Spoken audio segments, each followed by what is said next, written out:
So if there's one thing I could fault the Slime Show for, well, not really fault so much as wish it was better, it's that the animation isn't always that great. I mentioned at the end of last week's Slime video that I wanted to talk about the character designs, and this is it.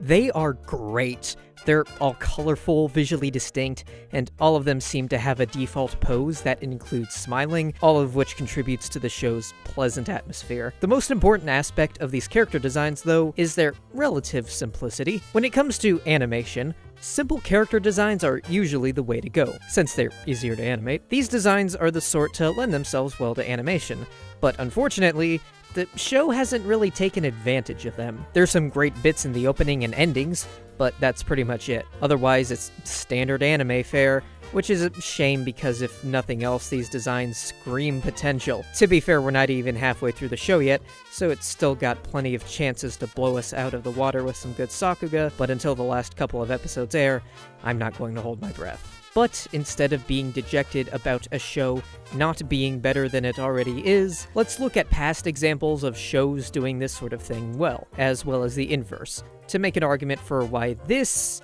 needs to happen more often than this. Finally, I'll also be talking about why the hell I care in the first place, so let's get to it. You may or may not be aware, but around these parts, we tend to watch a lot of Precure, and it just so happens that everyone's favorite season of that series is a standout example of why simpler character designs rule, and the very following season is an example of why even slightly more complex designs are not so cool. Heartcatch Precure was a radical departure from previous seasons in terms of its visual presentation, and that departure worked to that season's benefit. The character designs were much simpler than anything that had come before, and that simplicity resulted in an uptake of lively animation. Just about every episode had wacky facial expressions or energetic movement that was sorely lacking in previous seasons, which made the whole season a blast to watch on a purely visual level. And all this fun, lively animation wasn't there just for the sake of it, though to be honest, I would have been okay with that. No,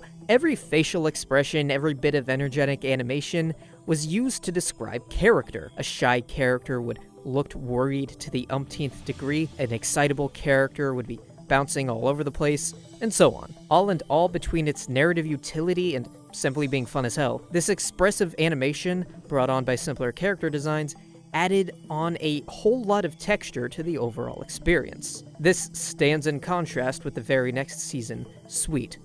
Full video soon. Which reverted to more standard Precure character designs. In other words, character designs that weren't nearly as simple. Surprise, surprise, the animation took a hit.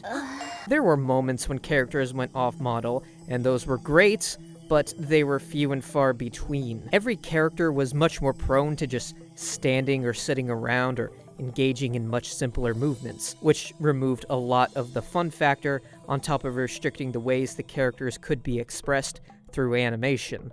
Overall, it was just a lot less fun, lacking in the magic present in Heartcatch. We saw a similar thing happen with the most recent iteration of Pokemon, the Sun and Moon anime. Other people have covered this topic in a much more articulate manner than I could ever manage, but basically, Sun and Moon completely revamped the anime's overall visual design.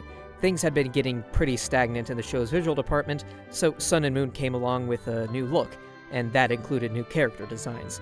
These designs, as you can see, are quite a departure from those of the previous seasons. Now they're much more, shall we say, cartoony. And yes, just a little bit simpler, so as to facilitate more fluid and dynamic character animation. And then, that ultimately resulted in this utterly adorable jump roping scene, so I would say that it was definitely worth it. We've also seen this concept at play in the Monogatari series. Don't get me wrong, this series boasts some fantastic visuals, but its visuals are impressive in literally every other area except for character animation. We'll get a lot of pans across characters' bodies and zooms into them, especially their eyes, which themselves are admittedly cool and stylistic and all that jazz, but movement more complicated than walking is rare. None of this is to the series' detriment, mind you, for the kinds of stories told within, the other eccentric visuals served their function beautifully. But look at what happened when we got to Kizumonogatari, the prequel films, which changed things up with simpler character designs. Suddenly, all 3 movies were filled with what was undeniably the best character animation in the whole series. Coincidence? I think not! Alright, now with all that said, for the sake of honesty, I've got to admit something. Everything I've said so far about simpler character designs resulting in better animation, that's all purely observation and wishing for more stuff like that. It is in no way a hard rule that having simpler character designs will always result in better animation. The reverse is also true. More detailed character designs don't inherently have to result in more limited animation.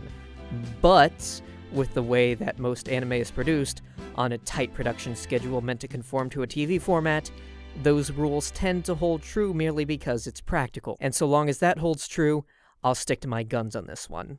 Disclaimer done, I think I've made my case for simpler designs usually resulting in more lively animation. So why have I brought all this up? What does this matter? Well, we're all here watching cartoons. I think we all want the cartoons we watch to, look good, and this is simply one avenue for doing so, but I also bring it up because it's part of why I love one of my favorite anime I watched this year, Little Witch Academia, the TV show. I've already seen the OVAs, which are also good.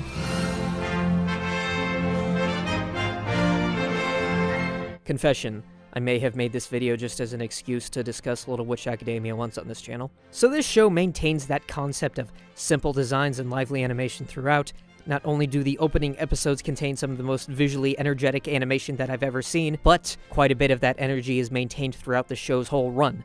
Sure, being a TV anime, it'll have plenty of moments of still shots where the only animation is characters flapping their lips, but still, there's an impressive amount of life crammed into the animation of every scene besides. That the show managed to maintain all that energy and deliver on the animation where a lot of other shows would slow down or even give up is a testament to how the right designs and a dedicated team can consistently pull off the best work.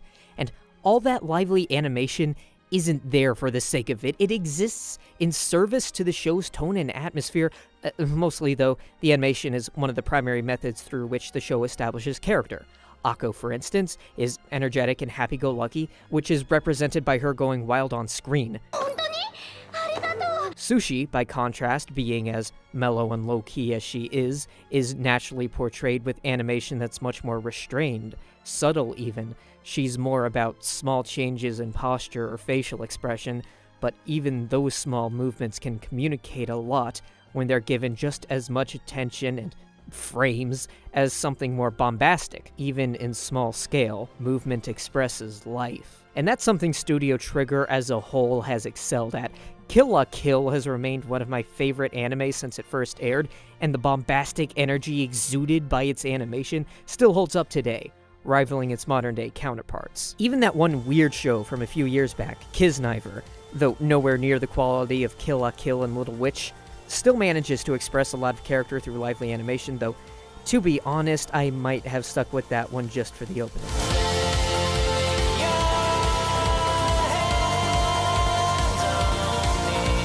Whoop, that's a tad off topic. Anyway, why the hell do I care about all this anyway? Well, for one, it's just fun, you know? The visual energy in scenes like this make them a lot more entertaining than static scenes like this, but also it's some weird personal feelings I have after watching stuff like Shirobako and having some rudimentary understanding of the animation process and everything that goes into it. When I see a final product as good looking as this, I can appreciate the amount of work and dedication it took to make it. One person drawing all the keyframes of a particular shot or scene, handing them off and getting the in-betweens done, the coloring and the post-processing effects, and probably a bunch of other stuff I don't know about because I'm a dumb.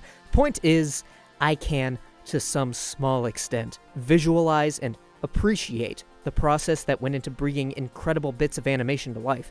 And because of my appreciation for that process, I can enjoy the finished scenes all the more. Animation in, say, a Hollywood blockbuster is much harder to appreciate because it's harder to understand how the hell all of this is even happening. Like, I get it, there's a lot of blue screens, a lot of digital effects and 3D models, but I mean, look at this nonsense. What is how did this even happen? I can acknowledge that everything I'm looking at here cost untold millions of dollars, but somehow that incomprehensible amount of cash makes everything it spawns just a little less magical. Modern anime is produced on much less cash. Side note, please pay animators more, please. So when I look at an impressively animated scene, I know I'm not looking at untold wealth producing the best effects money can buy. Rather, I know I'm looking at the hard work of a few dedicated souls putting their all into delivering the best animation they can.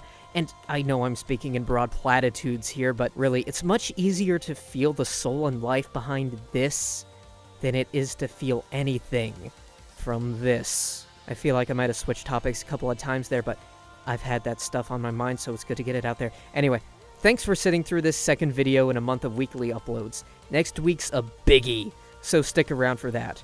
If you have thoughts, leave them in the comments, and that's it this week.